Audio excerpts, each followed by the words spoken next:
مثالی ہے جہاں میں زندگی فاروق اعظم کی، زندگی فاروق اعظم کی، وہ عظمت اور پھر وہ سادگی فاروق اعظم کی، سادگی فاروق اعظم کی مثالی ہے جہاں میں۔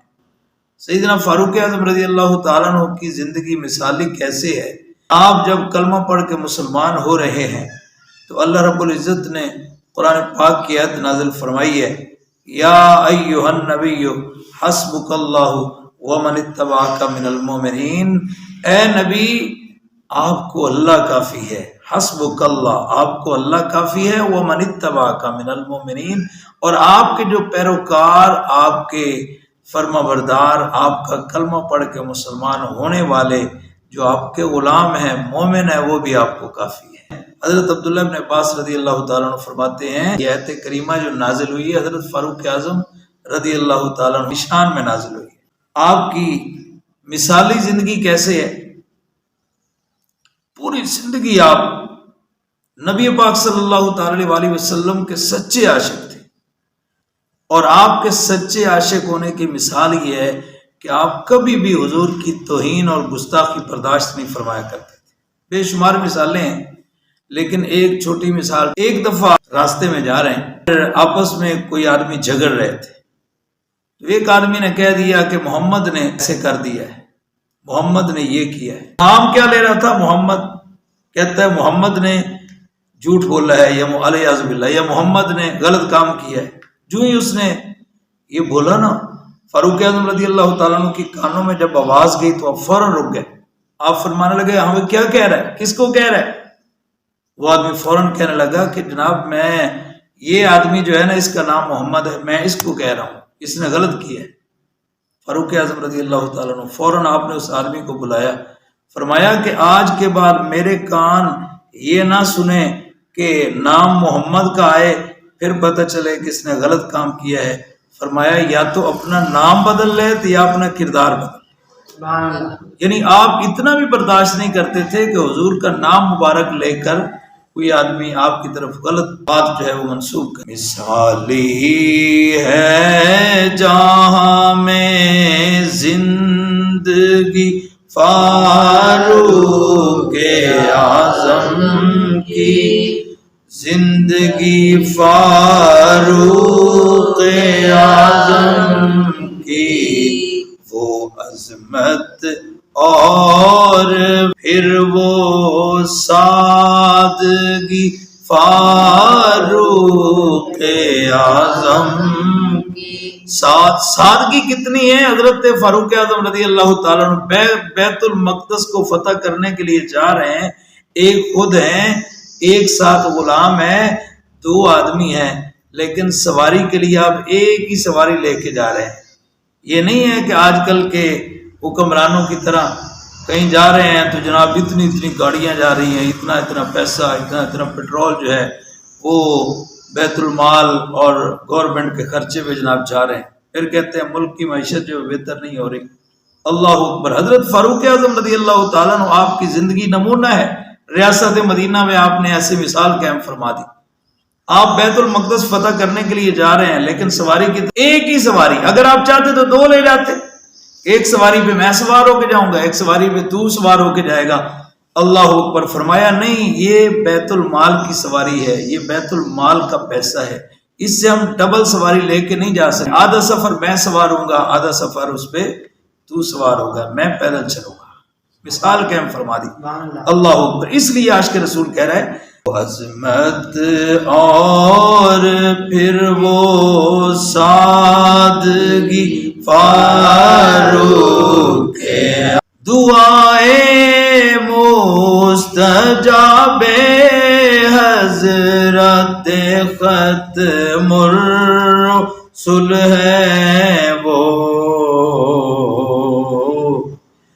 نہیں ممکن کسی سے ہم سری فاروق اعظم کی، ہم سری فاروق اعظم.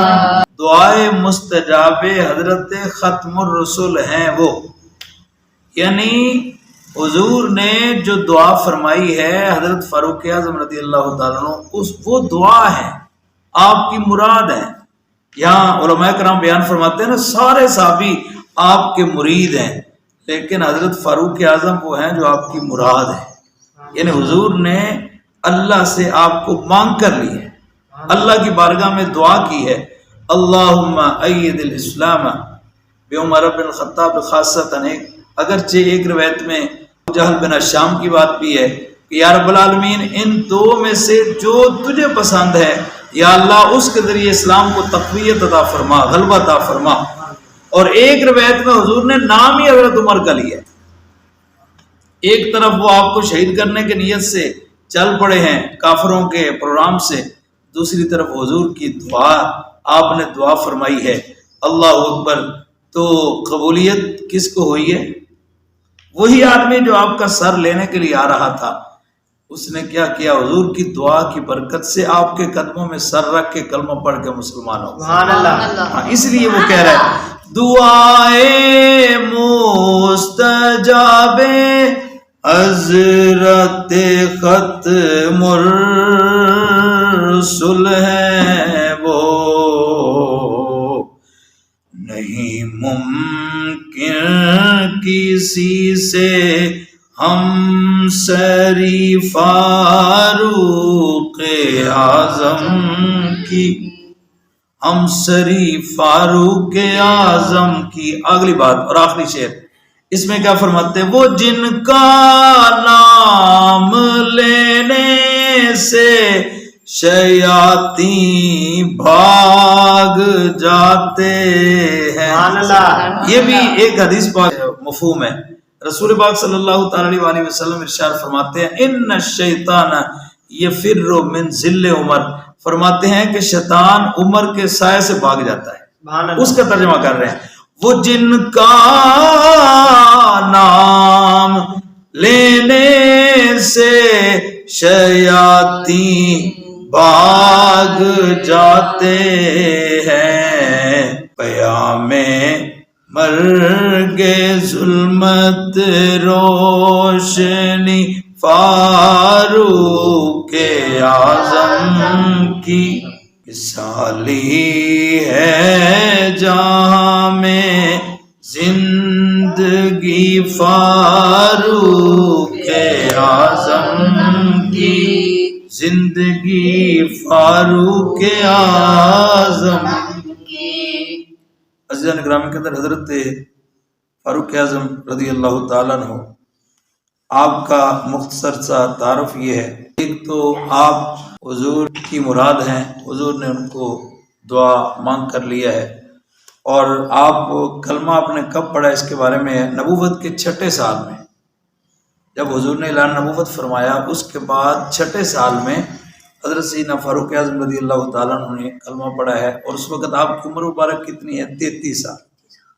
اور مہینہ ذوالحج کا ہے، اسی مہینہ میں شہادت بھی اسی مہینے میں، اور آپ نے کلمہ بھی اسی مہینے میں پڑھا. کلمہ پڑھنے کے بعد 7 سال مکہ میں اور 11 سال مدینہ میں، یہ کتنے سال ہو گئے؟ ٹوٹل 18 سال نبی پاک صلی اللہ تعالی علیہ وسلم کے ساتھ رہنے کا شرف آپ کو نصیب ہوا. تمام غزوات میں آپ شامل ہوئے، ہر غزوہ میں آپ نے جرت اور بہادری کا مظاہرہ کیا. نبی پاک صلی اللہ تعالی علیہ وسلم کے وصال فرما جانے کے بعد 2.5 سال تک حضرت صدیق اکبر رضی اللہ تعالیٰ عنہ کے مشیر خاص رہنے کا اعزاز ملا.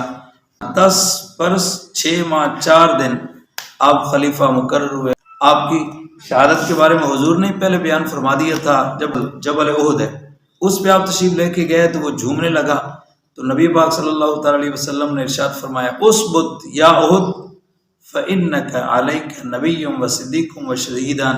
فرمایا تیرے اوپر ایک نبی ہے، ایک صدیق ہے، 2 شہید ہیں. تو کون کون تھے؟ ایک حضور تھے، ایک صدیق اکبر، عمر اور حضرت عثمان تھے، دونوں کی شہادت کا حضور نے پہلے اشارہ فرما دیا تھا۔ بخاری شریف میں یہ الفاظ بھی ہیں، اللہ کی بارگاہ میں دعا کیا کرتے تھے، اللہم ارزقنی شہادتا فی سبیلک وجعل موتی فی بلد حبیبک، یا رب العالمین مجھے موت آئے تو تیرے رستے میں شہادت کی موت آئے، اور یا رب العالمین مجھے موت آئے تو تیرے محبوب کے شہر میں آئے۔ سبحان اللہ۔ تو یہ دعا آپ کے اللہ رب العزت نے اس طرح قبول فرمائی کہ آپ مدینہ پاک میں آپ کو شہید کیا گیا۔ ابو لولو فیروز نامی آدمی تھا جو حضرت مغیرہ بن شعبہ رضی اللہ تعالیٰ عنہ کا غلام تھا، بدبخت، اس نے ایک خنجر جو ہے اس پر دھار لگائی اور اس کو زہر میں بچھا کر اپنے پاس رکھ لیا تھا۔ حضرت فاروق اعظم رضی اللہ تعالیٰ عنہ نماز فجر کے لیے مسجد نبی شریف میں تشریف لائے، آپ جماعت کروانے لگے نا، تو آپ کا یہ طریقہ تھا، نماز سے پہلے تکبیر تحریمہ سے پہلے آپ فرمایا کرتے تھے کہ صفیں سیدھی کر لیں۔ آپ نے جب صفیں سیدھی کروائیں تو وہ آدمی آپ کے بالکل پہلی صف میں آپ کے قریب آ کر کھڑا ہوا، اس نے اچانک پھر آپ کے کندھے اور پہلو پر خنجر سے وار کیا جس سے آپ گر پڑے، اور اس نے پھر جاتے ہوئے نمازیوں پر بھی حملہ کیا، 13 آدمیوں کو اس نے زخمی کیا جاتے جاتے۔ کتنے آدمیوں کو؟ 13 آدمیوں کو زخمی کیا، ان میں سے 6 افراد جو ہیں بعد میں انتقال فرما گئے، اور اس وقت ایک عراقی آدمی تھا، اس نے اس کے اوپر جب کپڑا ڈالا، اس نے جب سمجھا کہ میں اب نہیں بچوں گا تو اس نے خودکشی کر لی۔ بہرحال اس طرح آپ 26 ذوالحج کو آپ زخمی ہوئے، 3 دن بعد 1 محرم الحرام کو آپ شہید ہو گئے۔ قبر مبارک کہاں ہے؟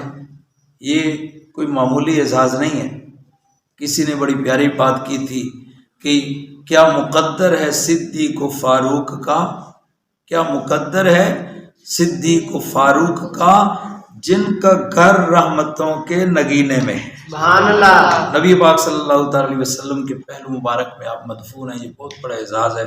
دعا کریں اللہ رب العزت ہمارے دلوں میں تمام صحابہ کرام کی محبت نصیب فرمائے، نبی پاک صلی اللہ تعالی علیہ وسلم کی محبت و غلامی نصیب